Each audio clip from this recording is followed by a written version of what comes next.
الا یبلو جو ہے عربی زبان میں آتا ہے آزمانا. خلق الموت والحیات لیبلوکم ایکم احسن عملا. یہی معنی ابتلا کے بھی. ابتلا یبتلی آزمانا. ابلا یبلی جو آتا ہے باب افعال سے، اس میں آتا ہے کسی کو کسی تکلیف میں ڈال کر اس کو نکھارنا، کہ اس کا جوہر نکھر جائے، اس کے اندر جو خیر ہے وہ اور چمک جائے، لوگوں کو بھی معلوم ہو جائے کہ یہ شخص اس مقام کا اہل ہے، اس کے اندر یہ صلاحیت ہے، اس میں یہ قوت موجود ہے. تو یہ گویا کہ اہل ایمان کی صلاحیتوں کو نکھارنے کے لیے اور ان کے درجات کی ترقی کے لیے بھی اللہ تعالیٰ دنیا کے اندر یہ مصیبتیں اور امتحانات جو ہیں آزمائش کے حوالے سے افراد پر بھی اجتماعی طور پر بھی لاتا ہے. اور ایک اس کا اور بھی ہے، اہل ایمان پر اس طرح کے ابتلا و آزمائش کی ایک نوعیت اور بھی ہے، اور وہ یہ ہے کہ جو بھی آپ سے غیر ارادی طور پر، یا یہ کہ آپ نے کوئی گناہ ارادی طور پر بھی کر لیا، اللہ تعالیٰ اس کی سزا اسی دنیا میں دے کر آخرت کی سزا سے محفوظ کر دے. گویا کہ اس سے بڑا خیر کیا ہوگا؟ یہاں کی سزا کیا ہے؟ جھیل لی آپ نے، بخار آ گیا، ٹانگ ٹوٹ گئی، چلیے 3 مہینے آپ بستر پر پڑے رہے نا، اور کیا ہوا؟ کچھ نہیں. لیکن یہ کیا آخرت کی سزا ملتی ہے؟ بہت عظیم. لہذا کفارہ بناتا ہے اللہ تعالیٰ جو بھی گناہ ہو گئے ہیں، غلطیاں ہو گئی ہیں، ان کا کفارہ اللہ تعالیٰ بندہ مومن کے لیے. حضور کی ایک حدیث ہے، اس کا متن مجھے اس وقت یاد نہیں ہے، کہ مومن کا معاملہ عجیب ہے. اسے کوئی تکلیف پہنچتی ہے، صبر کرتا ہے، اس کے گناہوں کا کفارہ بن جاتا ہے، اور اگر کوئی خوبی ملتی ہے اس پر اللہ تعالیٰ کا شکر ادا کرتا ہے، اس کے درجات بلند ہو جاتے ہیں. تو یہ معاملہ جو ہے اللہ تعالیٰ کی طرف سے بندہ مومن کے حق میں خیر، کہ در حقیقت اس کے ان گناہوں کی پاداش کہ جو اس نے یہاں کر لیے ہیں، یہی دنیا میں دے کر دھو دیا جائے، پاک کر دیا جائے. جیسے آپ کو معلوم ہے دھوبی جو ہے کپڑے کو بھٹی میں چڑھاتا ہے، گرم پانی میں ڈالتا ہے، نہیں ڈالتا، تاکہ اس کا میل نکلے. اس کے آگے پٹکتا بھی ہے ذرا اس کو، تاکہ وہ میل اچھی طرح چھٹ جائے اس سے. اسی طرح اگر دنیا میں ہمارے میل چھٹ جائیں، دنیا میں اگر ہمارے گناہ دھل جائیں، تو یہ بڑے نفع کا سودا ہے، بڑے نفع کا سودا ہے، بڑے نفع کا سودا ہے. اس اعتبار سے آپ غور کیجئے کہ اگر یہ حقائق ہمارے سامنے رہے تو کیا کوئی تکلیف دنیا کی ہمیں بھاری محسوس ہو؟ ہمیں تو بتایا یہ گیا ہے کہ عسیٰ ان تکرہوا شیئا وہو خیر لکم وعسیٰ ان تحبوا شیئا وہو شر لکم واللہ یعلم وانتم لا تعلمون. ہو سکتا ہے کہ تم کسی چیز کو ناپسند کرو، ذرا آنے کہ اسی میں تمہارے لیے خیر ہے، تمہیں نہیں پتا. اور ہو سکتا ہے تم کسی چیز کو پسند کرو، ذرا آنے کہ اس میں تمہارا شر ہے، لیکن تمہیں نہیں معلوم. اللہ یعلم وانتم لا تعلمون. اللہ جانتا ہے، تم نہیں جانتے. اس حوالے سے سبردم بتو مایا خیشرا خدانی حساب کم و بیشرا. اے اللہ، اس کو کہتے ہیں تفویض. یہ سورہ تغابن کے درس میں یہ تمام مضامین تفصیل سے آتے ہیں کہ ایمان کے جو باطنی ثمرات ہیں اس میں سب سے پہلے مقام رضا ہے، پھر تفویض، توکل ہے. آپ محنت کر رہے ہیں، محنت کر رہے ہیں، محنت کر رہے ہیں، نتیجہ نہیں نکلا. ایک نتیجہ یہ نکلے، ایک بچے نے بہت محنت کی، دن رات کام کیا، فیل ہو گیا امتحان. اب صدمے سے کمر ٹوٹ سکتی ہے اس کی، لیکن نہیں. ہو سکتا ہے کہ اللہ تعالیٰ نے اسی میں میرے لیے خیر رکھی، اس لیے کہ ہماری محنت سے کچھ نہیں ہوگا، ہمارے مادی وسائل سے کچھ نہیں ہوگا، ہوگا اللہ کے اذن سے، اللہ کی مرضی سے، اللہ کی مشیت سے. یہ ہمارے لیے خاص طور پر اس اعتبار سے بہت اہم نقطہ ہے. ہم سب راہ حق کے مسافر ہیں، اپنے اپنے بس پڑتے محنت کر رہے ہیں، وقت بھی صرف کر رہے ہیں، مال بھی صرف کر رہے ہیں، محنت کر رہے ہیں، مشقت کر رہے ہیں. لیکن فرض کیجئے جیسا کہ ہے، پھر واقع فرض کیا کیجئے، وہ تو واقع سامنے کی بات ہے، نتائج نکلتے نظر نہیں آ رہے، قدم نہیں بڑھ رہے، ہماری طرف لوگوں کا رجوع عام نہیں ہے. ٹھیک ہے، اس پر قطعاً بدل ہونے کی بات نہیں. یہ اللہ تعالیٰ کی مشیت میں ہوگا، جب وہ چاہے گا تب ہوگا. ہمارا کام یہ کہ اپنا فرض ادا کیے چلے گا بس، اور نتیجے سے بالکل ذہن کو اپنے منقطع کر لیں، ذہن کا کوئی تعلق آپ کے نتیجے کے ساتھ نہ رہے. یہ جب تک کیفیت ہماری نہیں ہوگی، ہم اس راہ پر استقامت اور مدام اس پر محنت اور جد و جہد کرنا جو ہے وہ ہمارے لیے ممکن نہیں رہے گا. اس کے لیے میں اگر آپ کے سامنے رکھوں معاملہ کہ حضور صلی اللہ علیہ وسلم کے جو پہلے 10 برس ہیں، جب سے آپ کو آغاز ہوا ہے وحی کا، اس کے بعد سے پہلے 10 برس دن رات کی محنت، شدید مشقت، یہاں تک کہ اللہ بھی روک رہا ہے نبی آپ اپنے آپ کو ہلاک کر لیں گے، لعلک باخع نفسک الا یکونوا مؤمنین، کیا آپ اپنے آپ کو اس صدمے میں ہلاک کر لیں گے؟ یہ مان نہیں لا رہے، اس قدر صدمہ۔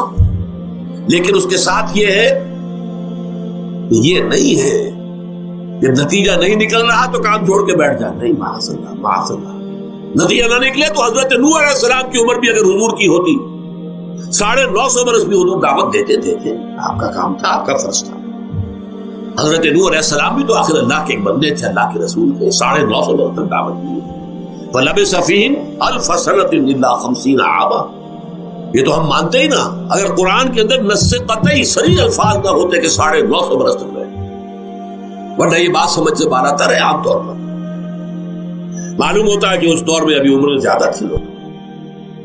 بہرحال جو میں نے عرض کیا تھا کہ دکھ جس سے انسان متاثر ہوتا ہے، اس کی ایک قسم وہ ہے کہ جو ہمارے ارادہ اور اختیار سے باہر، اللہ کی مشیت سے، اللہ کے اذن سے، اللہ کی مرضی سے آتا ہے، اس کے لیے ہمارا کام صرف برداشت ہے۔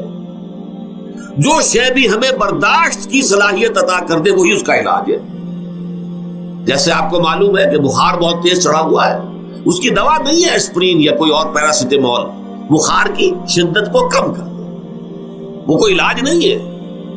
علاج تو ہوگا اگر معلوم ہو کہ کون سے جراثیم ہے، کس کی وجہ سے ہے، اس کا صحیح اینٹی بایوٹک کون سا ہے، وہ علاج ہوگا۔ یہ علاج نہیں ہے، لیکن اس کی شدت کی کمی اور اس کے اندر جو احساس ہے جھیل جانے کا، وہ انسان کے لیے آسان ہو جاتا۔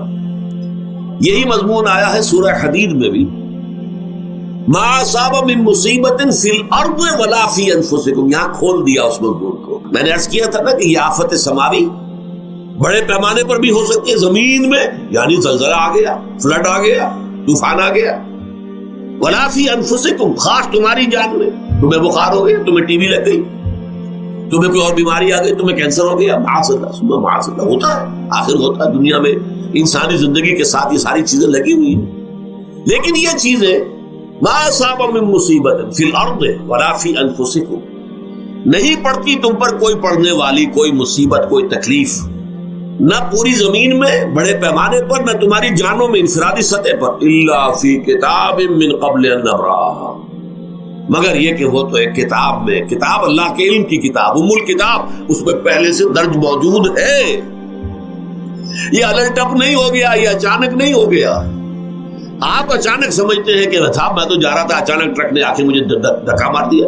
اچانک کوئی شے یہاں نہیں ہوتی، اس کائنات میں پتہ تک نہیں ہلتا جب تک کہ اس نے رب نہ ہو۔ اچانک کا کیا سوال؟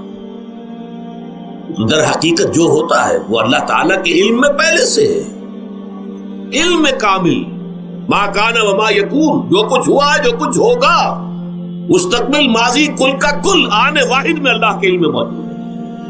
لہذا یہاں اچانک کچھ نہیں ہوتا، جو بھی آیا ہے اللہ کے علم سے آیا، اور یہ پہلے سے اللہ کے علم کے اندر موجود تھا، لکھا ہوا تھا، الا فی کتاب من قبل ان نبرأھا ان ذلک علی اللہ یسیر۔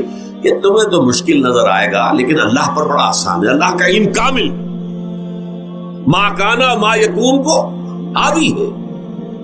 لِکَیْ لَا تَأْسَوْا عَلَىٰ مَا فَاتَکُم، تاکہ تم افسوس نہ کیا کرو ان چیزوں پر جو تم سے چھوٹ جائیں، جاتی رہے، چھن جائیں۔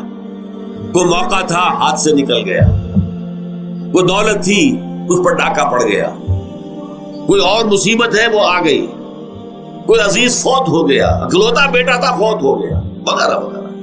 ما فاتکم، فات سے ہی فوتیدگی ہے نا، جو شے بھی نکل جائے، چلی جائے، ہاتھ سے جاتی رہے، چاہے وہ کوئی آپ کا عزیز تھا جو فوت ہو گیا تو آپ کے ہاتھ سے نکل گیا، یا کوئی مال تھا جو آپ کے قبضے سے نکل گیا، ڈاکہ پڑ گیا، چوری ہو گئی، نقصان ہو گیا کاروبار میں بہت بڑا، اس پر افسوس نہ کیا کرو۔